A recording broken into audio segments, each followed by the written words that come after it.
Assalamualaikum warahmatullahi wabarakatuh, teman-teman. Subuh ini kita baru saja melaksanakan sholat subuh secara berjamaah di Masjid Baitur Rahman Banda Aceh. Teman-teman, ini sudah jam 6 pagi lewat 15, teman-teman ya.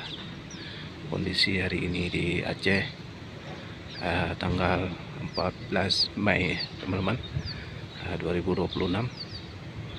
Atau berdekatan dengan berapa, teman-teman? 23 Zulqa'dah atau kita lihat lagi tanggalnya berapa, 23 atau 24 Zulqa'dah. Inilah kondisi di Masjid Baitur Rahman Banda Aceh, teman-teman. Di Aceh hujan dari kemarin sore, teman-teman, sampai malam. Lantai kondisi, teman-teman, licin, basah. Oke, inilah teman-teman.